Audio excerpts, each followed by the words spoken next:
everybody. Welcome to the FiveStack. Hi, Look at all these people hi. pouring in.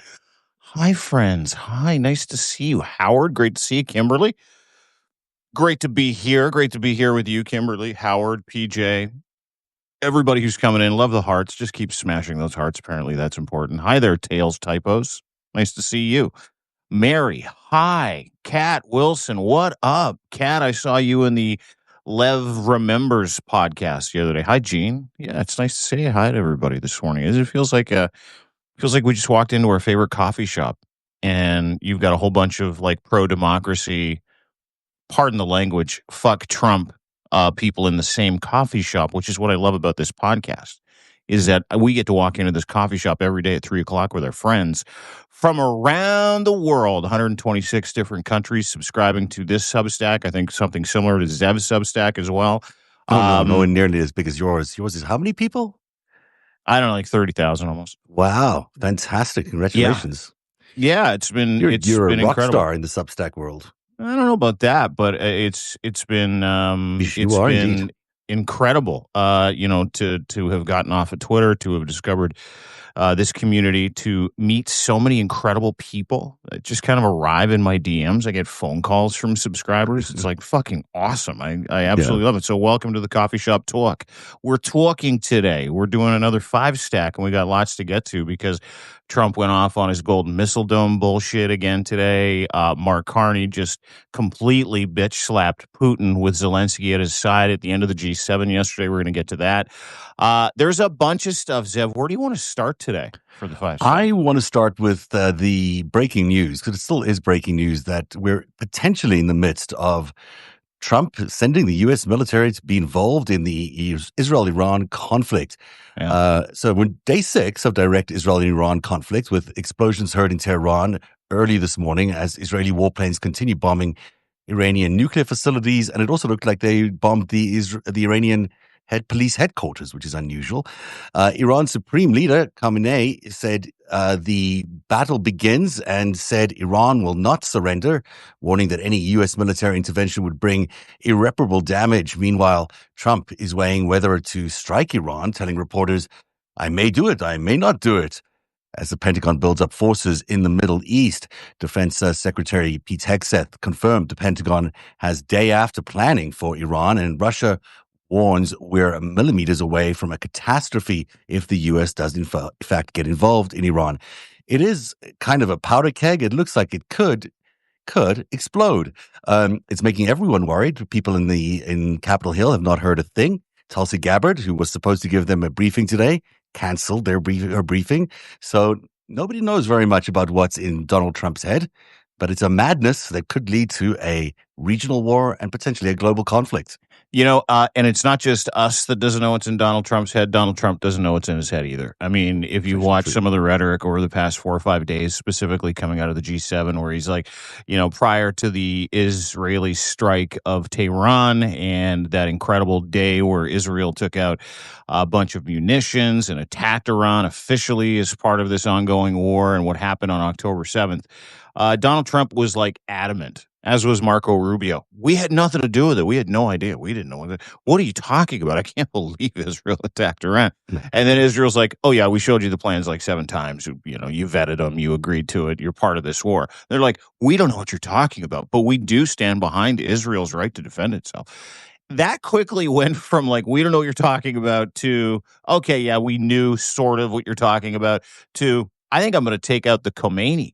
I think I might just erase Tehran from the face of the earth. I'm going to send some U.S. troops in to do some fucking damage real quick. Unconditional surrender, I think was the term. Did you see that tweet? He was like, unconditional surrender, and that he's still trying to, he's the worst fucking deal maker of all time. Yeah. He's still trying to tell Iran, there's still time to make a deal with me before you get wiped out. And the interesting thing that's happened over the past couple of days, which I find funny, is Netanyahu literally, like today, was like, listen, Donald Trump knew what we were doing. He in no way can take any credit for what we're doing in Iran. But if the U.S. decides to take a defensive posture with us, we will accept their help. This is a foregone conclusion. The United States Army, the United States forces are going to get involved in Iran. You better get fucking used to the idea, people, that the no wars president, the guy who said World War III would never start, never on my watch. Everybody loves me. People in the Middle East love me. Russia loves me. Japan loves me. They know no one loves him. They all know he's a fucking feckless moron who's just given up complete control to all the bandits in the free world because he refuses to police anybody unless he gets what is his, which is money or Bitcoin. So where do we stand? Great question. Donald Trump has already committed to joining Benjamin Netanyahu in taking out the Ayatollah and the Islamic regime in Iran, and it's on. So if you're still sitting there going, I hope it doesn't go, it's gonna happen. It's gonna happen because he doesn't ever say anything. He vacillates. He's like, I might do it, I might not do it.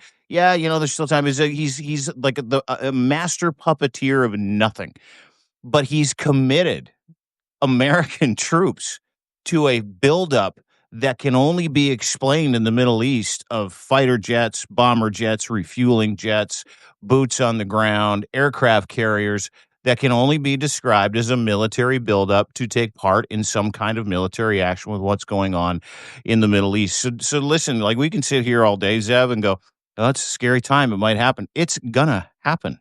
It's gonna happen. It's happening. It could happen. I mean, we still don't know for sure that it's going to. It looks like he's very interested in it happening. I'm reminded just a few weeks ago, he went on his first foreign trip to Saudi Arabia and the UAE and was showered with all these gifts and bribes and crypto things. At the end of the day, the people who are really driving any anti-Iran sentiment in the Middle East, it's of course the Saudis and the UAE that are mortally opposed to the Iranians, and nothing would make them happier than to see the United States and Israel take out the Iranian regime and attack the Iranians. And as you look at them trying to rearrange the Middle East to suit MBS's interests, well, this could be a way to do that. It does make me think that what exactly was in the small print in the quid pro quo, as they were exchanging gifts for those crypto billions and all those other things. Was there a commitment from Donald Trump to say, "Hey, yeah, I'll take out Iran, no problem. It's just send the check, send the crypto to my World Liberty Financial Organization, and no problem. We'll take care of Iran," because that is the kind of thinking that he does. That is the way his brain works. That it's all about him and what he can make. So that's a real possibility. At the end of the day, the Iranians seem to be quite ineffective in fighting back. I mean, it seems like Israel has already got complete dominance over the Iranian airspace. They're not receiving much resistance at all. What's the point of piling on a world superpower? I don't know. Risk more dangerous escalation, risk the lives of all these 40,000 or more American troops that are based in and around the Middle East right now. Those are all become instant targets the minute Iran is hit by American warfare or any other sort of target, any ammunition. Did you see the tweet that came out today? And you know what? Fuck, whatever tweets. Like Elon got in a fight with Grok today on Twitter, so whatever. But did you? Did he say? Yeah, you didn't see that today? You didn't see that? No, I quit. Yeah, Grok gave an answer. I quit Twitter. I can't do it anymore. Yeah, I was like, Grok gave an answer. Something called the Grok checker was like, Grok, who commits most violence in the United States? Is it the extreme right or the left? And Grok's like, oh, the extreme right by far. It's all those fucking morons. That's true. Elon answers. And by the way, then all the maggots and all the Elon stands are like, Grok, when did you become so woke? Grok's like, yeah, I'm just an algorithm. I don't really play the identity game. Then Elon's like, this is wrong. Categorically, I have work to do. This is wrong. And he got in a fight with Grok. Grok's like, no, actually, I'm not wrong, even though you created me. It was absolutely hysterical. Anyway, that is very funny. Tweets for what they are. Yeah, it was fucking great. Yeah, you can read about it on my Substack, deanblundell.substack.com. 35% off annual subscriptions until the end of the month. It's the best read on Substack. It may be the best read on the internet, actually. It may be the best really read everywhere. Thank you. So there was a tweet that was put out today where the Khomeini and the Islamic Republic of Iran effectively were like, tonight we're going to deliver a message to the world that the world will never forget. And I'm like, all right.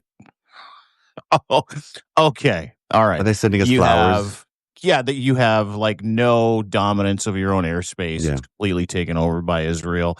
There's a complete internet blackout in Iran right now. They've cyber jimmied Iran's ability to access the internet already. You've lost like every major head of the IGRC. You've lost, I don't know, thousands of IGRC guys, and they know where all your shit is, and they just keep bombing the crap out of you. And so they put that tweet out this afternoon. And the only thing that makes me go, maybe something really bad is going to happen at the hands of Iran at this point, because they've been able to sneak a few fucking pretty big missiles into Israel. Like, they've They been also able to snuck do some October pretty, 7 in, I mean, so yeah. things could happen. So I don't know. I mean, hey, listen. Like I said, I'm of the firm opinion that this is going to happen, and it's a foregone conclusion that it's not just in the planning stages, but it's actually in the action stages that the United States is going to attack Iran. They're going to continue to work with Israel. They're going to get rid of the Khomeini, which, if you know anything about the Islamic Republic of Iran, he's like the Jesus of Muslims in Iran. Like, they want to take out their religious supreme leader, who is like, an extension of Muhammad. So, like, you talk about radicalizing generations of Muslims. You talk about taking out, and listen, again, there's a geopolitical issue here. There's a religious issue here. There's a humane issue here. All kinds of issues, but it's on, dude. There's I no reason cannot for it. stress that enough. Yeah, but there is no reason for it, and people are going to die on the American side. The Middle East is a powder keg. It's so dangerous to be doing this in the middle of the situation. And Yeah. Russia is already warning that they'll be involved on the Iranian side. From a just a geopolitical perspective, that's really problematic. I don't know how much I believe that, though, dude. Like, It's true. I know that Putin put out a note, Russia put out a note today, and they're Yeah. like, there will be severe consequences if the United States gets them. I've been listening to them talk about severe consequences for fucking 3 years. I mean, you never see any severe consequences. You saw 500 drones and ballistic missiles in Kyiv and in and around Israel the other day. In and around Ukraine the other day. If that's as significant a consequence as Russia can deliver after getting their asses kicked for 3 fucking years, I don't necessarily believe them. And then part of me wonders if this is a dance. If a guy like Vladimir Putin would make good with Iran just to get what he wants, and then offer it up as a sacrificial geographical lamb, so to speak, and then be able to turn around and go, you shouldn't attack Iran, and while giving the the old nod, wink, wink to Trump and Netanyahu, who Putin met with not long ago, as a matter of fact, if you remember correctly. So, it's what you don't know is kind of the killer, but on its face, having Israel and Iran go toe to toe like this, and Israel really already just dominating the entire war and conversation. Does it would I wouldn't surprise me if the United States, I'm sure they will, because Trump is like that. He's got another country doing the world's fucking dirty work. And so he's going to jump in there like he's the savior. And then at the end of it, he's going to say, like he does with World War II, after the United States was 2 years late getting in, he's like, if it wasn't for us, everybody would have lost. No, Canada was there. Free world was there. You guys for sure helped. But he's going to use this to promote himself. He'll literally use the suffering of American soldiers, the suffering of Iranian people, the suffering of the Israeli people, to promote himself as this great conqueror and this guy that finally liberated Tehran, like he's trying to liberate California. Zev. Yeah. You and I both know that. Yeah, look, he is on the authoritarian side. There are authoritarian leaders like Netanyahu, like Putin, like Xi. They're on the other side of democracy, and it's clear that's where he'll line up, because that's where his bread is buttered. Been. Yeah, and what's interesting though is what you're pointing out to, and this is our story number 4, is how the GOP is sort of showing its rupture, if you will, by the two sides that are sort of splitting down the middle about whether the United States should intervene in the Iranian war. So conservative media exploded yesterday when Tucker Carlson went head-to-head with Ted Cruz in a viral interview challenging Cruz's knowledge of Iran, while the senator advocates for regime change in that country.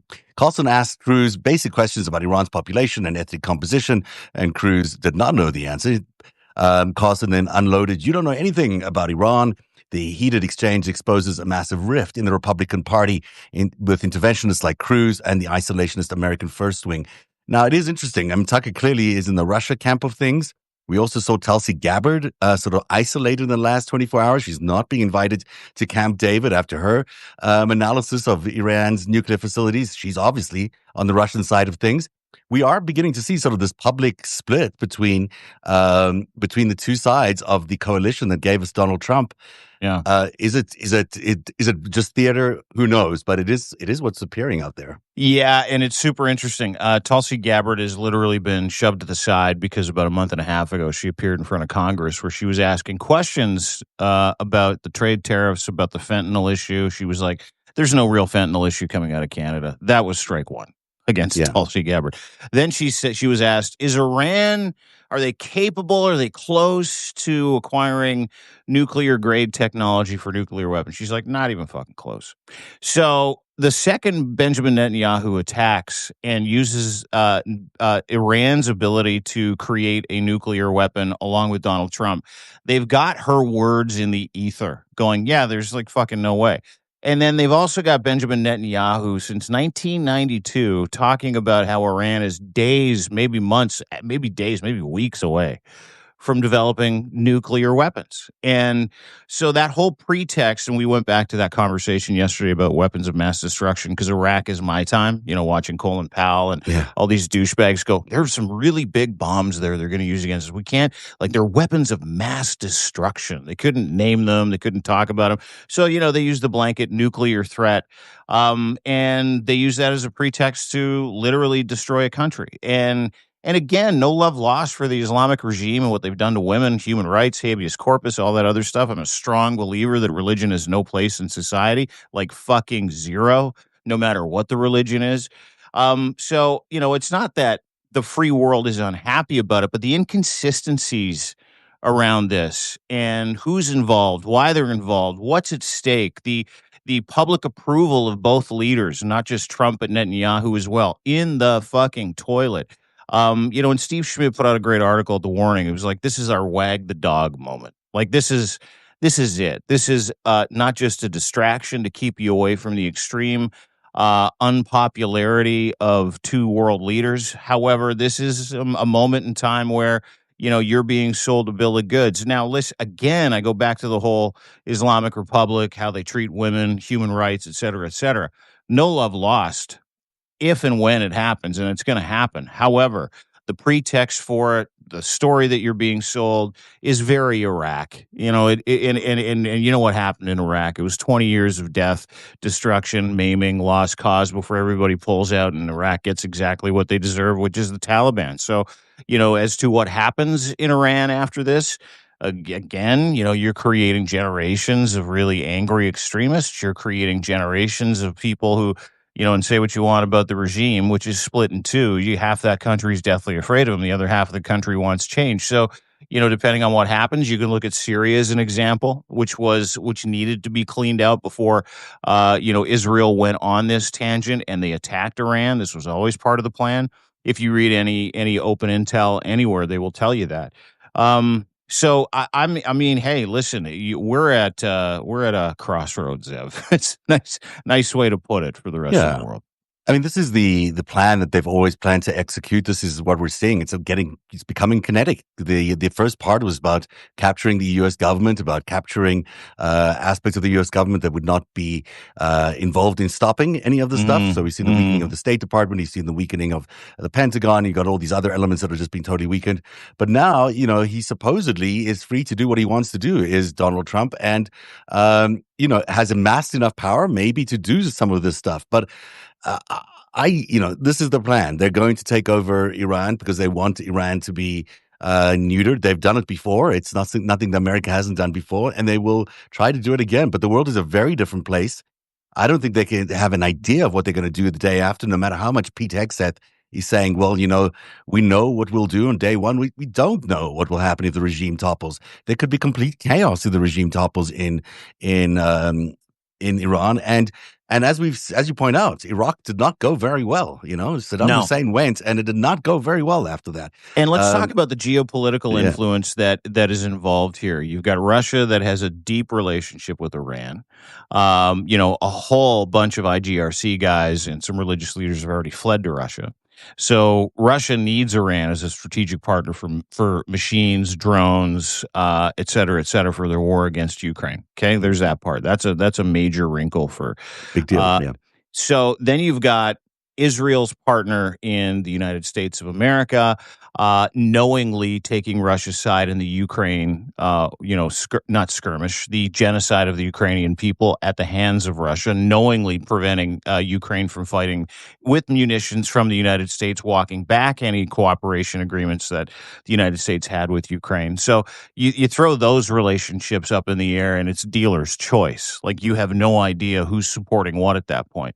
Let's leave China out of the equation because that's way too much to talk Oh, about but right they're now. involved. They're But involved. You know what I'm reminded of is that Donald Trump used to. I think he funded the entire build of the Trump Baku Hotel with Iranian Revolutionary Guard money. I mean, that is part of the record as we look back at his organized crime days, and when Ivanka Trump was out there building the grand, Trump Baku, which I don't think was ever finished, by the way. We know that a lot of the money that came to that was from the Iranian Revolutionary Guard trying to launder their money into yeah, Uzbekistani and oil, basically. And I don't know if you remember this, but the head of Syria, the guy who's running Syria right now, promised Trump, some oceanfront property in Syria Right, for him to right, be right, able right. to build his thing. And then Benjamin Netanyahu and Trump went for it the other day, a couple of months ago when they were talking about turning Gaza into a parking lot. All Trump talked about was real estate, and then that old, Trump hotel in Gaza became another story today because effectively, Netanyahu and his group have said, yeah, if we take Gaza, you can have whatever you want. Mm. And Trump is intent on having a hotel too. It's amazing how important hotels are to these world skirmishes, isn't it? Well, because it is interesting, and though there, wherever he goes, Eric Trump follows him like 2 days later with Yeah, these yeah, plans for where can we build a tower here, which is a money laundering exercise. Of course, it's a way to get of money course, yeah. out of the dirty And parts it's of what they these. know, right? Yeah, They've laundered money through real estate and through service-related deals with real estate for 40 years. It's what they know. it's like opening another branch of your money laundering bank. It's like, hey, we're open for business now in the country of Vietnam. So bring us all your dirty drug money or whatever it is. We'll launder it Mhm. through these luxury condos supposedly that we're selling you for exorbitant prices. Let's so not much on Ted Cruz and Tucker Carlson there from us too, but it is interesting that these two are at odds with each other. I mean, it is sort of the rift is good in many ways. We're beginning to see the flaws and the collapse of the coalition that gave us Donald Oh, I Trump. forgot we were talking about Tucker Carlson and We Ted were Cruz, talking and about then we and went sideways on the other shit again. I Hey, was listen, just leading, I, trying to boil you up into Tucker Carlson territory. I was hoping for a little bit more there, Yeah, Gene, yeah. but Let me finish that off. We yeah, soldier on. Thank you, yeah. Janice. Yes, we do. Let me just kind of finish that off. I don't give a fuck about either one of those guys. Like I watched Tucker Carlson ask Ted Cruz about the population of Iran, the demographic of Iran, and then chastise him for I can't believe you want to attack a country you know nothing about. Well, and then Ted Cruz is like fuck you, and Tucker Carlson's like fuck you. And there's this narrative going around that Tucker Carlson's doing the free world a favor. He's a piece of shit. Oh yeah, there's Tucker nothing. Carlson is a compromised piece of shit who Mm. probably gets paid a ton of money by Russia to deliver talking points for Russia, probably gets paid a ton of money to do the same thing for Iran. And he's been taking everybody's fucking side, every despot's side. When Assad was kicked out of Syria after murdering hundreds of thousands of his own people, Mm. collecting billions of dollars worth of exotic vehicles, living in a multi-billion-dollar castle mansion fucking imperial palace. He's like, the guy's just an optometrist. What's everybody angry about? If Tucker Carl, like, the best thing that could happen is for MAGA guys like Ted Cruz and Tucker Carlson to get put into a cage Mm. where they fight each other to the death and they both die. That is like legitimately the only thing that I would watch when it came to anything to do with Tucker Carlson and Ted Cruz. And no, I'm not sad that I said it. Okay? I'm not gonna comment about the actual death match, but I mean, it would be nice to see them go at it. That's a good thing. It'll be like I'd the love to world's see biggest it. asshole. Yeah, Um, two of the world's biggest beta cucks Yeah. on the floor of the Colosseum, old Roman floor of the Colosseum, with like one sword each, hiding from each other for hours. That's what I you mean, would get.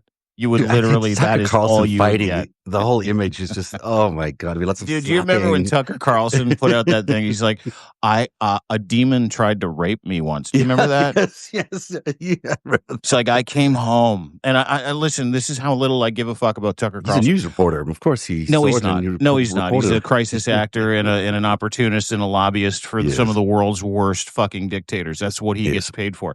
So Tucker Carlson, if you remember this sums up Tucker Carlson. And Ted Cruz, same thing. I mean, Ted Cruz is the softest man on the planet. I'm embarrassed that he spent any time here. But Tucker Carlson Awful put human out being. a story where he's being interviewed by someone. He's like, I was attacked sexually by a demon once. I woke up one morning and my wife was like, what are all those scratches on your back, Tux? And he's like, I think I was attacked by a demon in the night sexually. This is after he got home from a business trip where he magically showed up with fucking scratches on his back. Not that, and I don't necessarily believe that he got those scratches by doing a great fucking job, by the way. Well, So Matt Gaetz and him used to hang out a little bit, Matt maybe and Matt Tucker. scratched his So back. maybe someone was, or who knows where they were hanging out with and scratching whose back. I scratch your back, you scratch my back. Whatever. It's a whole thing in the Carlson. GOP. At number 3, after his G7 humiliation, Trump immediately started lying on truth. And we're going to get to the G7 humiliation later, so hold your powder on that one. But he's already started lying about Canada considering joining his fantasy $71 billion missile defense system. So that's an increased price, by the way. It was $61 billion just 2 weeks ago. Now it's $71 billion. Maybe it's the Canadian dollar. $10 billion for himself, right? Yeah. Trump's pushing this imaginary golden dome where Canada either pays up or gets it for free by becoming, guess what, America's 51st state. You can always count on that, jokes. Bring it back. Reality check, Canada. Well, you tell us what the reality check is. This is not really going to happen. I mean, Canada's not jumping into the golden dome. The golden dome may never happen either. This might come as a surprise, but he's lying. Okay. All right. This might shock my American friends, but Donald Trump is lying when he mentions Canada having any interest in the Golden Dome. The best part of that tweet or the comment was like, they're thinking about it. No, nobody's thinking about it. If you understand anything to do with the feasibility, the manufacturing, the geography alone, it has not just been panned, it's been laughed at by every major military expert, every smart person, everybody that has a fucking brain that functions in critical thought. Not only is the Iron Dome or the Golden Dome never going to happen, Donald Trump threatened us like a month ago. He's like, if you become the cherished 51st state, I won't make you give me $61 billion, not 71, $61 billion for my sweet golden space monster dome. We laughed at it. I called someone in Carney's orbit. I mean, what do you make of this? And he's like, honestly, dude, we take these calls, we look at the tweets, we put the phone down, we close our apps, and we look at each other and start fucking dying laughing. Canada has been laughing at this moron for the past 4 months. And that new assessment that he had coming home after literally running away from the G7, because when wait to he get was out of here, Canada. It's not going to be that cherished if he's leaving so quickly. He was there for like less than 8 hours. It was like, okay, I'm out of here. Don't you want us as the 51st states? Show us some love, Donald Trump. We'll even build you a tower. He had Friedrich Merz basically tell him Russia's not allowed to be here, dipshit. We don't allow warlords at the table. And then Macron chided him. Warlords or war criminals at the table. We're criminals at the table, just so you know. Mark Carney basically said, hey, listen, we're not going to talk to you about any Golden Dome stuff. This is 2 months ago. And Carney's people today basically said, not only did he not bring it up, we didn't agree to shit. Like, we didn't agree to anything. And then you had Merloni leaning on him. You had France leaning on him. And he knew, and you had Scheinbaum showing up and Zelensky showing up the next day. That sickly, unhealthy, dementia-laden, drug addict, felon president of the United States got out of Canada as fast as he fucking could because he was embarrassed, not only by his own behavior, by a serious mental and physical decline, which White House aides have confirmed. Yeah, we had to pull him out of there because he was a disaster, a rambling, fucking sleeping disaster. Not only did he fall asleep in the morning session, like he just got there. He's like, I'm just going to cop a little nap in the middle of the sesh. And not only was he laughed at and mocked when he left, Donald Trump took it upon himself to try to change the narrative that he's still the fucking guy. He's in charge. So he puts out a comment on Air Force One. He's like, yeah, by the way, the dome, it's probably going to happen, and they're probably going to give me 71 billion, not even 61 billion, because America's still in charge. Donald Trump lost 12 ways to Sunday this weekend at the G7. Donald Trump was roundly mocked, not only because of his inability to put a fucking sentence together, but because he didn't do anything for America or the G7 or democracy. He said a bunch of dumb shit about how much he liked Putin, fell asleep in a couple meetings, smelled like shit and piss, by the way, according to people around him. And then he left early because he had to, because he needs to be close to a bathroom and medical professionals. And he's absolutely deathly afraid of all the people that he's threatened over the past 4 months showing up, which they did yesterday and today to the G7, because he's a coward. And we're going to get to that and later listen, on. the Canadian government knows he's a coward. So there you go. They do. We'll get to the big finale of the G7 coming up as our number one story. But at two things I want to point out. One is, did you know that the lead contenders for the Golden Dome are, take any two companies in the world, who do you think is going to build the Golden Dome for Donald Trump? Lockheed Martin? No. Boeing? No. BlackRock? No, none of those companies. Two other companies might build Palantir? the Great Golden Dome. Palantir is one of those companies. And the other company is Starlink. Starlink Doge, and Palantir are together, partnering up as the lead potential frontrunners for the first initial $6 to $10 billion that they're planning on investing for this 400 to 1,000 satellites in missile defense protection called the Golden Dome. Keep that in your pocket, because it's one of those little facts that you're going to think, just another thing these two guys are doing together, because there's another thing that the Palantir and Starlink have been doing together. I've been covering a lot of it on Narrative, which is all about their ability to access our voting machines.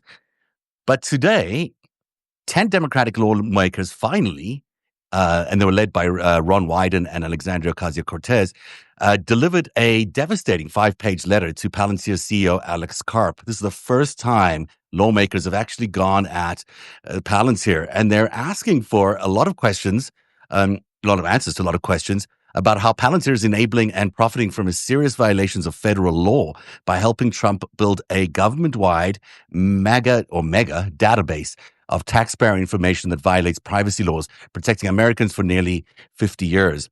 The letter compares Palantir to IBM selling computers to the Nazi concentration camps and demands answers by July 10th about what they call a surveillance nightmare. Good news. This is amazing. I'm so glad they're finally doing something. And even though they're going to get a bunch of BS back as answers, the fact that they're putting it on the record is super important. As we know, these authoritarian governments, the way they fall down is if we exhaust all our other paths, legal paths of questioning and dealing with stuff. So this is a good way to do it. It means those petitions to them have worked, and it means that they're noticing that there's a real problem happening with Palantir across the government. And I'd like to hear your take. Listen, the Trump regime, in my estimation, is trying desperately to speed up their authoritarian takeover of the United States of America. Including their partners who made Trump's presidency remotely possible, Palantir and Doge, which is Elon Musk's Starlink. They saw last weekend's absolute repudiation of the Trump regime's policy, with 13 to 14 million people showing up to say, fuck you. They saw that. They smell blood in the water when it comes to world leaders not taking him seriously anymore. And to own every American's data, which is what Peter Thiel and Palantir do at the behest and with the help of Doge and Elon Musk, you can reset any conversation. You can change reality. You can force people into a sim.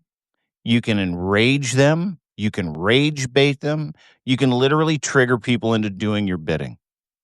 And this is now the Trump regime's Project 2025. Dreams of a surveillance/police state are now front and center. They're job number one for the Trump regime. How fast can we go? And to know that lawmakers are now tuning into things that you, Zev Shalev, at Narrative, have been raging about for months. Other people like Olga Lautman from the Trump Tyranny Tracker, other people like Don Winslow, what's the guy's name from Dave Troy. There's so many people that have been ringing this bell, and to see lawmakers finally pick it up and go, yeah, we're hearing that bell now. And to be able to deliver some type of warning, whether it matters or not, is huge when it comes to awareness of what the intentions of the Trump regime are for the American people. It is huge because what you've laid out for months is exactly the intention of the regime, which is keep Trump out of jail, enrich Trump, the oligarchy gets what they want, and they get to sell what they're doing to the highest fucking bidder. And what they're doing is stealing all of your information. What they're doing is weaponizing your data points against you. And this is happening in real time. Yeah. And they're going to do it with Palantir. They're developing a surveillance machine technology that has the ability to figure out where you are, when you are, why you are, and what you are, so that they can change the course of your day. So they can force you into algorithms, into taking action, into being angry, into spending money, into giving money, all the things that make them the enemy of the people. And they are. Peter Thiel, Jeff Bezos, Mark Zuckerberg, Elon Musk, they are the enemy of the people. You know, mainstream media, and listen, the one thing that Donald Trump said, and I do believe this, is that a lot of captured mainstream media outlets are the enemy of the people. That doesn't come close to the danger of the oligarchy, their social media platforms and capture and data capture platforms. They are the enemy of the people. They are the new enemy of the people. And Donald Trump knows this, so they're trying to speed that shit up as fast as they fucking can.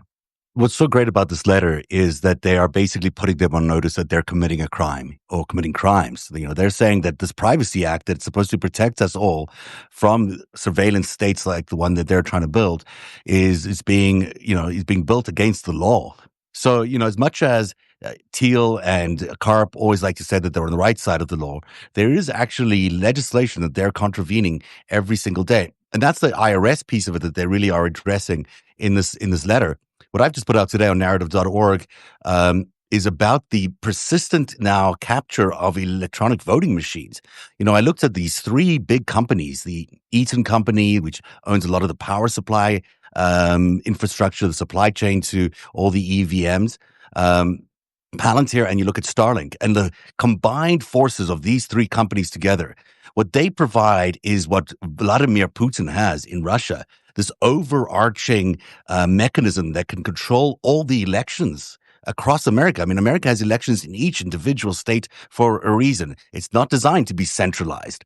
What Palantir is building right now, and has already built with Eaton and with Starlink, all quite secretly, is an ability to basically handle all the operational details of that election. You're on one platform, on the Eaton platform, and on the Palantir AI on that Eaton platform. And it's a kind of a technical article. I wrote it very technically because I just need people to understand this is reality. This is not something that is a theory. This is stuff that they're actually in the process of doing. And it seems to me that they've interlinked all these EVMs through these power supplies onto one platform. That's not meant to happen. That's not meant to be the case. We don't know if that gives them access to what the results were, and maybe they could fiddle the results. We just don't know exactly what that does. But it's quite possible, again, all sorts of access in real time to the results as they were happening, as votes were being cast in 2024. This is a very, very big story, but it's not only a big story about 2024. It's a big story for every future election. It's a big story for democracy. Because this is the way Putin does it in Russia. He has, a bunch of computers. They all determine how he gets his, 93% vote title every time he goes into an election. That's how he does it. So I'm glad the senators and the Congress people are putting questions around the IRS. They should also be looking at the election systems and whether these have been compromised by these three companies. And people can read more about that on narrative.org right now. Yeah, go to narrative.org, 35% off annual subscriptions right now. Zeb does an incredible job, unparalleled, if you want to read more about that. I'm in my and you cave on should. the story. I know. You ever go? I've not looked at any other story. I've just been like zeroed in on this day and night, and it's fascinating to me. I like this technical shit, but I'm geeked that way. But it's really interesting that they've been allowed to do this. It's all happened in the open. No one's, it's like the biggest crimes are happening right in the open, and no one's paying attention to them. It makes me wonder why. I don't know. Well, because they're doing a whole bunch of other shit at the same time. Flood the zone, right? Flood the zone, exactly. Yeah, exactly. Yeah, confuse everyone, scare everyone. Let's get to the number one story, because this was really big today. Trump left the G7, and it sort of marked a real breaking point in relations with the free world and America's regime.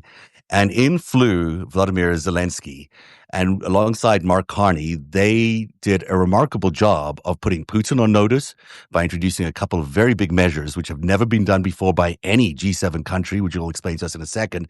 But they really have united around this new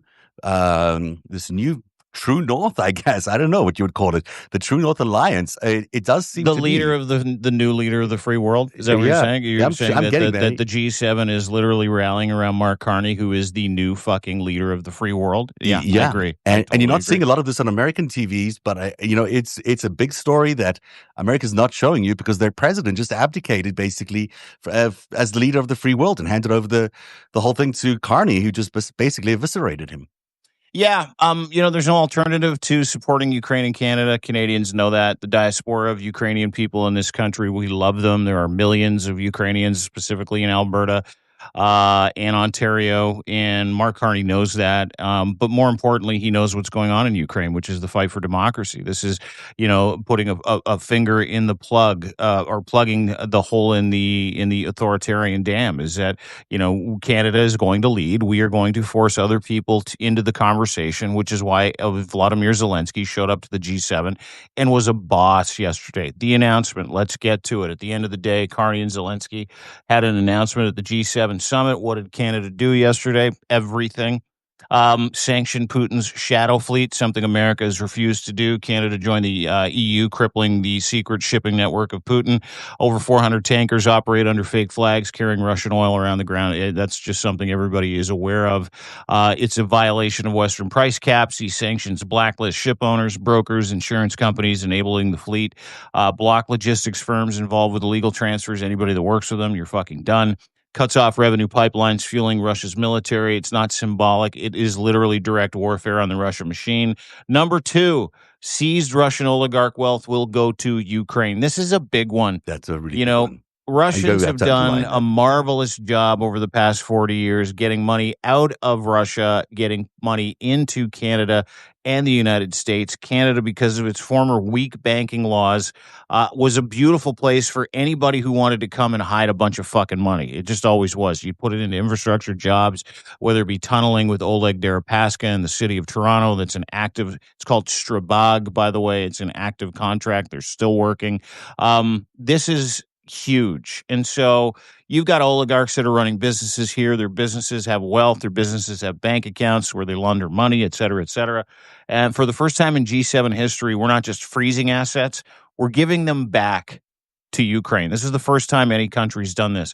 We're transferring $2 billion in Canadian dollars in frozen oligarch assets to Ukrainian reconstruction funds. Using laws under Canada's Special Economic Measures Act, SEMA, and the Magnitsky legislation. You should read about the Magnitsky Act. It's a very, very good one. Creating legal precedent that other democracies can follow. Yachts, condos, secret bank accounts of Putin's cronies. They're now funding Ukrainian hospitals, schools, and munitions to fight these same people that attacked. New military package. We're going to give Ukraine $1.2 billion in lethal aid, drones, air defense systems, encrypted comms gear, NATO standard ammunition, extending Canadian Forces training through 2026. It was huge. It was, the thing that every G7 leader should have stood next to Vladimir Zelensky and said. It was what Donald Trump should have said. It's what America should be doing. And in the shadow of that, like, ruinous fucking geriatric, sickly felon prick literally bailing ahead of meeting with Zelensky, I could not, and I've said this a few times, have been more proud to be Canadian. Watching Mark Carney stand there shoulder to shoulder with Zelensky going, we're going to give you all the Russian money that we took. We're going to put another 1.2 billion in military aid towards what you're trying to accomplish for the free world. We're not going anywhere. We're going to be right here. And that statement literally sent a charge through the other G7 nations who were there for the same reason. Yeah, they're there for the security and the economic and military security of their own countries, but they're there for democracy. They're there to support Volodymyr Zelensky. That's what Macron was doing there. That's why MERS is so intense on rearming Europe, specifically through projects that run through Germany. That's why you had the leader of the EU there. That's why the Mexican president was there. That's why Modi was there. Is that you saw people line up next to Vladimir Zelensky and you saw Mark Carney step out on a ledge going, I don't give a fuck what the American president says. We are all in for Ukraine and that will never change. Look, it was such a coup as well that Carney executed this choreography so well. You know, he had Trump there for the first day. He kept him on a very, very short leash, but allowed him to make a ton of mistakes. And then, sent him home with his tail between his legs. And the next day, Zelensky flies in. I mean, the timing was obviously very well, and did you see what thoughtfully. Carney did too? He put Zelensky in Trump's seat. Yeah, you said that at the yesterday. G7. I love that kind of, that stuff really means a lot in the diplomatic world. Those visuals really Yeah. mean a lot. When you've got Zelensky in America's seat at the G7, it says a lot to the world, and it's true in this case. It is a remarkable thing that we're witnessing the U.S. abdicate its position as the leader of the free world. I mean, just simply walking away in order to launch a couple of missiles at Iran. They've given up their mantle. They're giving up their opportunity to lead the free world, to be the liberal democracy that leads the free world in terms of human rights, in terms of making sure that governments are representative of their people against all this authoritarian crime and the cheating that goes on in these authoritarian governments. And so, why is America doing this to itself? It's a huge question. But it is what's happening. It is happening right now that America is no longer that leader of the free world. They're just becoming an authoritarian pariah now, and and it's going to get worse. I mean, the isolation of America. You got some good stuff in your Substack today about the tourism industry hurting America. As he pours in another 2,000 National Guard troops, we just found out into California streets, because he's likely to be able to continue doing that according to the appeals court. Boy, are we seeing the militarization of America and the deliberalization of America to the point where it's going to become a pariah around the world. People don't want to go to America anymore. There are fewer immigrants now than moving into America than ever before, that the numbers are beginning to drop for the population. This is disastrous for a superpower that's intent on growth. And have we heard anything about those tariff deals? Has there been a tariff deal? Not a single tariff deal. And aren't we at that 90 days? We're about 90 days soon. I mean, we're 95 days. Yeah. So, what is, this guy is leading 90 deals in 90 days. He was going to do 90 deals in 90 days. Yeah, 0 deals in 95 days. So, this is where we're at. This is an American government that is embarrassing America. I want to say something too to kind of finish off the Substack. And I go back to this quite a bit because it's really important to make sure you make the distinction of why Canada is boycotting the United States of America. We're not boycotting Americans. Okay? We're boycotting Donald Trump. We're boycotting MAG America. And to a Canadian, you will see a sense of pride and you'll also see a sense of loss when we talk about how I canceled 3 trips to the United States this year, 3 of them. Yeah. And I've chosen to go to Rome, France, and to a cottage instead. And the reason why I did that, and I'm speaking to my American friends, was because I don't feel safe in your country. I don't feel safe crossing into your country through your border. I don't feel safe being in your country. I don't feel safe as a Canadian that someone's not going to come and like these videos, these ICE videos, they've had an effect on Oh, so yeah. many of us in this country. My gay friends do not feel comfortable going into the United States of America. My trans friends do not feel comfortable going into the United States of America. My family members have all canceled, rescheduled, or completely balked at trips going into the United States of America. And yesterday, I watched a video of Kathy Hochul and several other American governors gather in New Brunswick with Canadian premiers, beg Canadians to come back to the United States of America, beg for us to put some of our Canadian dinero, to put our time into hotels and restaurants and trips, and travel and airfare. Um, and we're not doing it. You know, at the end of it, Susan Holt, New Brunswick Premier, was like, I'm just going to continue to encourage Canadians to stay in Canada for the next, Mhm. foreseeable future, explore Canada. Mark Carney announced today, after the G7 was over, something called Canada Pass, where all the major tourist attractions will be free for Canadians this year, Mhm. specifically all summer and all fall long, including rail travel for children under the age of 18. You Oh, get a wow. free Via Rail ticket. He's working with airlines to bring pricing down so Canadians can continue to explore this beautiful, free, democratic country, which does not remove habeas corpus or your basic human rights because of your skin color, where you're from, how long you've been here, if you're here legally or illegally. We don't do that. And because of that, Canadian tourism in the United States is down between 20 and 60%, depending on the state. Vermont, hotels down 45%.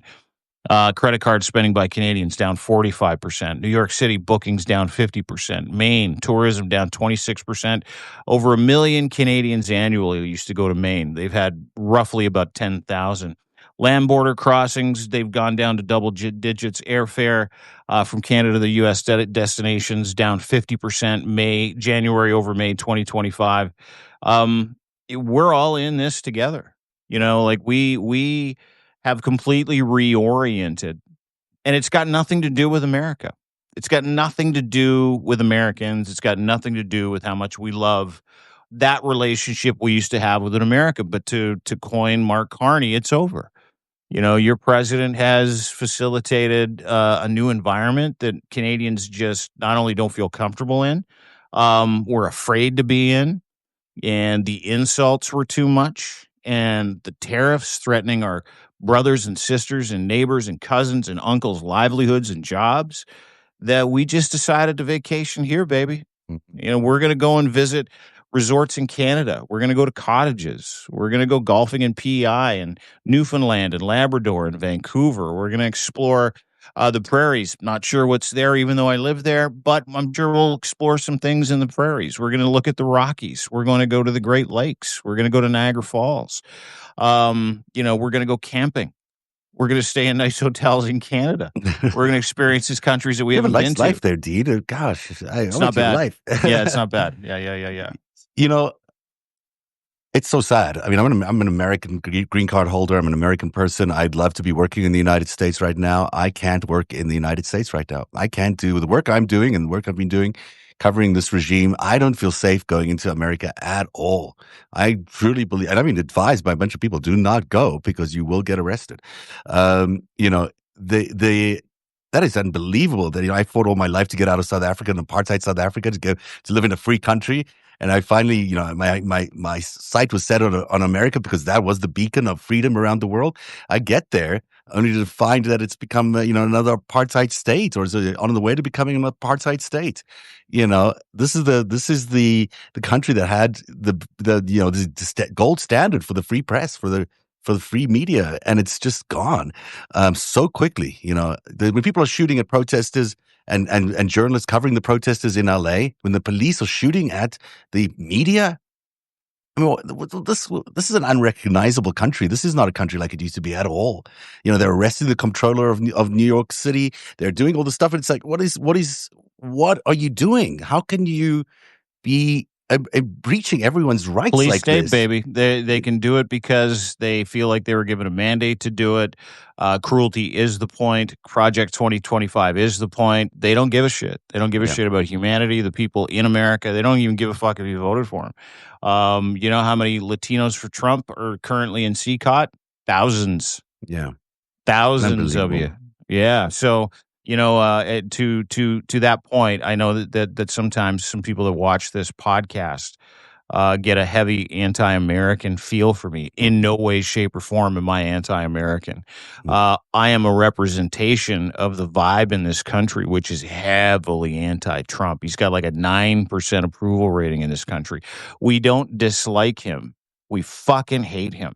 Yeah. Not only because he is the antithesis of Canadian values, because of what he's done to you, our friends, and what he's continuing to do to you, our friends.